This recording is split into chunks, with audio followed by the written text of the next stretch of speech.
confirmation class. Tier Hardy here. I've got this month's edition of confirmation homework, parents' homework. This is a way for us to connect with one another in between classes, and we've got some time that we've got to cover in between our sessions. So, at whatever pace allows you over the coming weeks, I want you to read the selected passages in this post. And I want you to use the context of your family and what's going on with your family to reflect on, as a family, on prayer this month. Our theme this month was prayer. If your students haven't told you that yet, I'm sorry, ask them about it. I'm sure they'd love to tell you what we talked about. But we started with the book of Psalms. The Psalms are a collection of 150 prayers, poems, and hymns that were used by the Israelites as a songbook for worshiping at home and in the temple. Many of the psalms that are written there and we find in Scripture were written by King David. David was chosen at an early age to serve as Israel's king. At times he was a great success, and there were some times where he had some more moral failures, you could say. In all of those times, though, however, David's relationship with God was deeply profound and deeply authentic. The Psalms exhibit a wide range of human emotions: praise, lament, vengeance, doubt, and despair.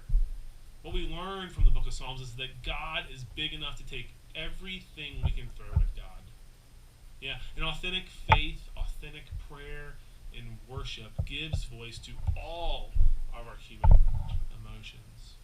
And that's where we're going to focus in on our family discussion time here for the month of November leading into December, when we're going to talk about Israel's longing for a Messiah.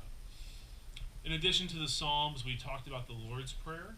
We discussed the 5 or 6 aspects of prayer that Jesus outlines for us in the Lord's Prayer. You can remember them by using your hand, and that's a great way for you as a family to dive into what it means for the Lord's Prayer. So I'm going to let your students share what those 5 things, maybe 6 things are. If they don't remember, they took a sheet home with them, so they just need to pull that sheet of paper out that they wrote on, and it'll help them remember. But there'll be some questions also for you to discuss about the Lord's Prayer, and some techniques for you as a family to pray together daily or weekly or before each meal, things like that. Prayer is a great opportunity for families to come together. It's a great opportunity for families to be focused on God and to discern how God is moving in their lives. So far through confirmation, we have talked about creation and fall and sin and God's law and now prayer.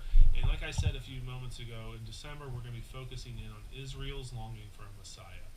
We're going to gather on December 9th at our usual time there in the youth room, and for dinner, for some games, but also for some time of Bible study. And I want to remind everybody that while confirmation is meant to be fun, and we're going to make it as fun as possible, there are some things we have to do to learn. And at times it's going to be us sitting down as a group, opening up our Bibles and actually reading them together as a group. That might not be the most fun thing for a middle school boy or girl, but it's a necessary part of this step in becoming disciples of Jesus Christ. We have to learn the stories before we can move on and go out into the world being God's hands and feet.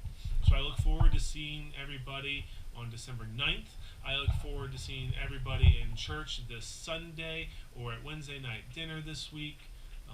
But thank you to all of our families for taking the time and devoting yourselves to this confirmation process this year and into next. Thank you. Grace and peace.